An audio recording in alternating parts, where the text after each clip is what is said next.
M S സ്വാമിനാഥനും Indian ജാതി വ്യവസ്ഥയും തമ്മിലുള്ള ബന്ധം നിങ്ങൾക്കറിയാമോ?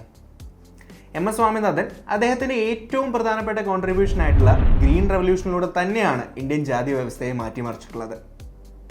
ഗ്രീൻ റെവല്യൂഷൻ 1960-കളിൽ ഇന്ത്യയുടെ നോർത്ത് വെസ്റ്റേൺ റീജിയൻസ് ആയിട്ടുള്ള പഞ്ചാബ്, ഹരിയാന, വെസ്റ്റേൺ ഉത്തർപ്രദേശ് മുതലായ സ്ഥലങ്ങളിൽ modern agricultural practices, modern and scientific agricultural practices introduce ചെയ്ത് അഗ്രികൾച്ചറൽ പ്രൊഡക്ടിവിറ്റിയെ വളരെയധികം കൂട്ടി ഇന്ത്യയെ ഒരു ഫുഡ് ഡെഫിഷ്യൻ നേഷനിൽ നിന്ന് ഒരു ഫുഡ് സർപ്ലസ് നേഷനാക്കി മാറ്റിയ മഹത്തായ കാർഷിക വിപ്ലവം. മോഡേൺ അഗ്രികൾച്ചറൽ പ്രിൻസിപ്പിൾസ് എന്ന് പറയുമ്പോൾ high yielding variety, modern irrigation facilities, അതുപോലെ മോഡേൺ മെഷീനറി തുടങ്ങിയവ ഉപയോഗിച്ച് കാർഷിക മേഖലയിലെ പ്രൊഡക്ടിവിറ്റി കൂട്ടുക എന്നതായിരുന്നു ഗ്രീൻ റെവല്യൂഷന്റെ ഏറ്റവും പ്രധാനപ്പെട്ട ഉദ്ദേശം. ഇതിന്റെ സക്സസിനോടനുബന്ധിച്ച് റൈസിന്റെയും വീറ്റിന്റെയും കൾട്ടിവേഷൻ കാര്യമായി ഉയരുകയും ഭക്ഷ്യസുരക്ഷയ്ക്കായി ഇന്ത്യ ഇറക്കുമതികളെ ഡിപ്പെൻഡ് ചെയ്യുന്നത് വളരെയധികം കുറയുകയും ചെയ്തു.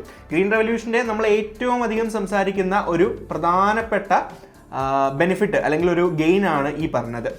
ഇത് കൂടാതെ ഗ്രീൻ റെവല്യൂഷൻ ഇന്ത്യൻ സോഷ്യൽ സെറ്റപ്പിനെ ബാധിച്ച ഒരു കഥയാണ് നമ്മൾ ഇന്ന് സംസാരിക്കുന്നത്. അതിന് നിങ്ങൾ ജജ്മാനി സിസ്റ്റം എന്താണ് എന്ന് മനസ്സിലാക്കണം. എന്താണ് ജജ്മാനി സിസ്റ്റം? ഇന്ത്യൻ ട്രഡീഷണൽ വില്ലേജസിൽ നിലനിൽക്കുന്ന ഒരു സോഷ്യോ എക്കണോമിക് അറേഞ്ച്മെന്റ്, കാസ്റ്റ് സിസ്റ്റവുമായി ബന്ധപ്പെട്ട് നിൽക്കുന്ന ഒരു സോഷ്യോ എക്കണോമിക് അറേഞ്ച്മെന്റ് ആണ് ഈ ജജ്മാനി സിസ്റ്റം എന്ന് പറയുന്നത്.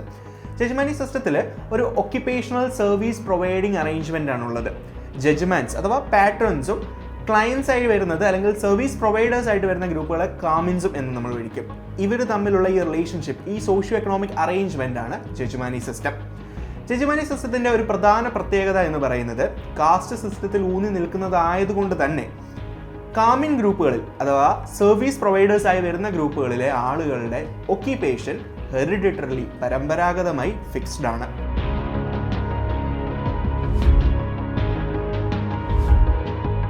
സ്വാഭാവികമായും ചരിത്രപരമായി നമ്മൾ ആലോചിക്കുമ്പോൾ അപ്പർ കാസ്റ്റ് ലാൻഡ് ഓണിംഗ് ഗ്രൂപ്പുകളാണ് പാട്രൺസ് അഥവാ ജജ്മൻസ് ആയിട്ട് വരുന്നത്.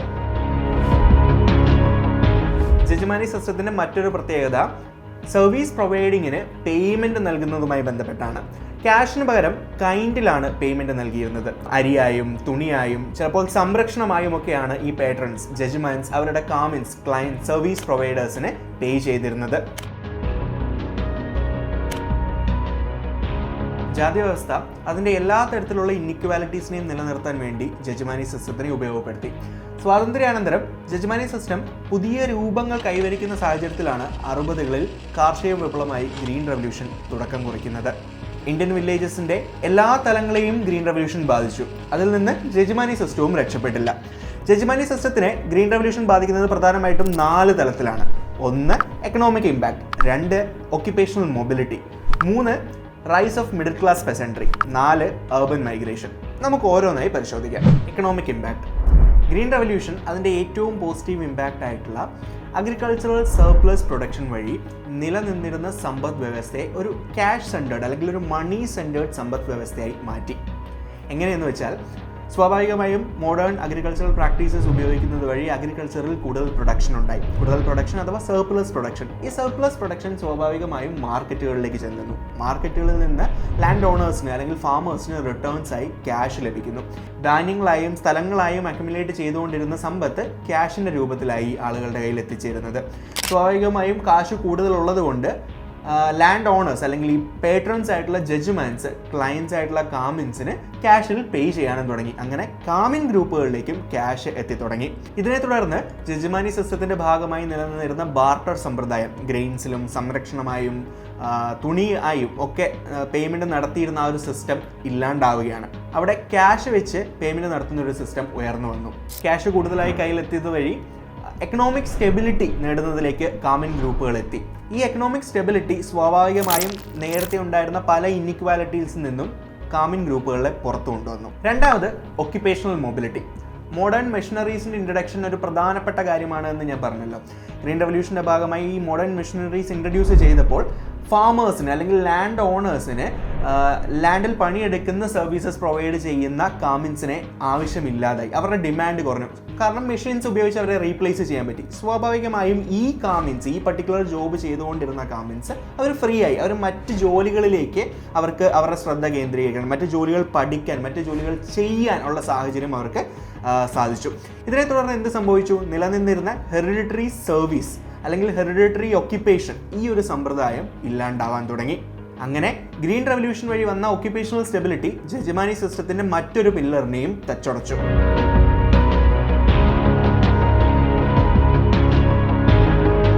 മൂന്നാമതായി rise of middle class peasantry. Green റെവല്യൂഷന് സമാനമായി ഇന്ത്യയിൽ നിരവധി പൊളിറ്റിക്കൽ എക്കണോമിക് ചേഞ്ചസ് നടക്കുന്നുണ്ട്, പോളിസി ചേഞ്ചസ് ഒക്കെ വരുന്നുണ്ട്. അതിൽ പ്രധാനപ്പെട്ട ഒന്നാണ് ലാൻഡ് റിഫോംസ്. പൊളിറ്റിക്കലായിട്ട് കാസ്റ്റ് ബേസ്ഡ് ആയിട്ടുള്ള പൊളിറ്റിക്കൽ അസേർഷൻസ്, പൊളിറ്റിക്കൽ മൂവ്മെന്റ്സ് നടക്കുന്നുണ്ട്. ഇതിനെയെല്ലാം തുടർന്ന് താഴെ ജാതിയിലുള്ള സോക്കോൾഡ് ലോവർ കാസ്റ്റിലുള്ള ആളുകളുടെ ഇടയിലും ലാൻഡ് ഓണർഷിപ്പ് കുറേയധികം ഇൻക്രീസ് ചെയ്യുന്ന കാണാം. ഈ ലാൻഡ് ഓണർഷിപ്പ് കുറച്ച് ചെറിയ ലാൻഡ് ഹോൾഡിങ്സ് ആയിരിക്കാം, സ്മോൾ ലാൻഡ് ഹോൾഡേഴ്സ് ആയിട്ടുള്ള ആളുകൾക്കും ഗ്രീൻ റെവല്യൂഷൻ്റെ പ്രിൻസിപ്പിൾസ് ഇംപ്ലിമെൻറ്റ് ചെയ്യുന്നത് വഴി സർപ്ലസ് പ്രൊഡക്ഷൻ സാധ്യമായി. ഈ സർപ്ലസ് പ്രൊഡക്ഷൻ അവർക്കും മാർക്കറ്റിൽ എത്തിക്കാൻ സാധിച്ചു, അവർക്കും അങ്ങനെ പ്രോഫിറ്റ് നേടാൻ സാധിച്ചു. ഇതൊരു സൈക്ലിക്കൽ മാനറിൽ ഈ പ്രോഫിറ്റ് കൂടുതൽ ലാൻഡ് ഹോൾഡിങ്സ് പൊസസ് ചെയ്യുന്നതിലേക്ക്, പുതിയ ലാൻഡ് ഓണർഷിപ്പിലേക്ക് അവരെ എത്തിച്ചു. അങ്ങനെ ചരിത്രപരമായി അപ്പർ കാസ്റ്റ് ഗ്രൂപ്പുകളുടെ കയ്യിൽ നിലനിന്നിരുന്ന കുത്തകയായ ലാൻഡ് ഹോൾഡിംഗ് അല്ലെങ്കിൽ ലാൻഡ് ഓണർഷിപ്പ് മിഡിൽ ക്ലാസ് ഗ്രൂപ്പുകളിലേക്കും വന്നു തുടങ്ങി. സ്വാഭാവികമായി ഇത് ജജമാനി സിസ്റ്റത്തിന്റെ ഒരു പ്രധാനപ്പെട്ട അടുത്ത പില്ലറിനെയും ബാധിച്ചു. നാലാമതായി നമ്മൾ നോക്കേണ്ടത് അർബൻ മൈഗ്രേഷൻ ആണ്. ഇപ്പോൾ തന്നെ നമ്മൾ ശ്രദ്ധിച്ചു, ഒക്യുപേഷണൽ മൊബിലിറ്റി കുറച്ച് ഗ്രൂപ്പ് ഓഫ് ആളുകളെ ഫ്രീ ആക്കി, ലാൻഡ് ഓണിംഗ് കുറച്ച് ആളുകളെ ഫ്രീ ആക്കി, സർവീസ് പ്രൊവൈഡിങ് എന്ന ജജമാനി സിസ്റ്റത്തിന്റെ പ്രധാനപ്പെട്ട ഒരു എലമെന്റ് അവിടെ ഇപ്പോൾ ഫ്രീ ആയി നിൽക്കുകയാണ്. അല്ലെങ്കിൽ അതിന് പണ്ടത്തെ അത്രത്തെ ഡിമാൻഡ് ഇപ്പോൾ ഇല്ല. ഈ ആളുകൾക്ക് എല്ലാവർക്കും പുതിയ ജോലികൾ അന്വേഷിച്ച്, പുതിയ ഓപ്പർച്യൂണിറ്റീസ് അന്വേഷിച്ച്, പുതിയ സാധ്യതകൾ അന്വേഷിച്ച് ഈ സമയത്ത് തന്നെ ഇന്ത്യയിൽ വളർന്നു വരുന്ന പട്ടണങ്ങളിലേക്കും ടൗണുകളിലേക്കും സിറ്റീസിലേക്കും മൈഗ്രേറ്റ് ചെയ്യാൻ സാധിച്ചു. ഇതിനെ തുടർന്ന് എന്തായി? പുതിയ തലമുറയിൽപ്പെട്ട ആളുകൾ ആരും തന്നെ വില്ലേജസിൽ ഇല്ലാത്തൊരു സാഹചര്യം വരുന്നു. അതുകൊണ്ട് തന്നെ ഈ ജജമാനി സിസ്റ്റത്തിന്റെ പ്രിൻസിപ്പിൾസിനെ ഫോളോ ചെയ്യാൻ, ജജമാനി സിസ്റ്റത്തിന്റെ പ്രിൻസിപ്പിൾസ് അനുസരിച്ച് നിൽക്കുന്ന ഒരു തലമുറ ഇന്ത്യൻ വില്ലേജസിൽ നിന്ന് അപ്രത്യക്ഷമായി. ഇത് സ്വാഭാവികമായും ജജമാനി സിസ്റ്റം നിലനിർന്നു പോവാൻ അല്ലെങ്കിൽ ജജമാനി സിസ്റ്റം പിന്തുടർന്ന് പോവാനുള്ള ഒരു സാഹചര്യം ഇന്ത്യൻ ട്രഡീഷണൽ വില്ലേജസിൽ നിന്ന് എടുത്തു കളഞ്ഞു. ഗ്രീൻ റെവല്യൂഷന്റെ സക്സസിനെ കുറിച്ച് സംസാരിക്കുമ്പോൾ നമ്മൾ യൂഷ്വലി കണക്ട് ചെയ്യാറുള്ള അഗ്രികൾച്ചറൽ പ്രൊഡക്ഷൻ കൊണ്ടുവരുന്നത് വഴി എക്കണോമിക് ഗ്രോത്ത് കൊണ്ടുവരികയും ഫുഡ് സ്കേഴ്സിറ്റി മാറ്റി ഫുഡ് സെക്യൂരിറ്റി കൊണ്ടുവന്ന് നേഷൻ ബിൽഡിംഗിലേക്ക് കോൺട്രിബ്യൂട്ട് ചെയ്ത് ഇന്ത്യയെ ഒരു സെൽഫ് റിലയൻറ്റ് അല്ലെങ്കിൽ ഇന്ത്യയെ ഒരു സെൽഫ് സഫിഷ്യൻറ്റ് നേഷനാക്കി മാറ്റിയ കാര്യം സംസാരിക്കാറുണ്ട്. എന്നാൽ ഗ്രീൻ റെവല്യൂഷൻ എങ്ങനെയാണ് ഇന്ത്യയിൽ സ്റ്റിൽ പെർസിസ്റ്റിംഗ് ആയിട്ടുള്ള ഒരു സോഷ്യൽ ഇഷ്യൂ ആയിട്ടുള്ള കാസ്റ്റ് സിസ്റ്റത്തിനെ ഇമ്പാക്ട് ചെയ്തത് എന്നുള്ളത് നമ്മൾ ലാറ്ററലി ചിന്തിച്ചാൽ മാത്രമേ മനസ്സിലാവുകയുള്ളൂ. Lead IAS, #1 IAS Academy in Kerala.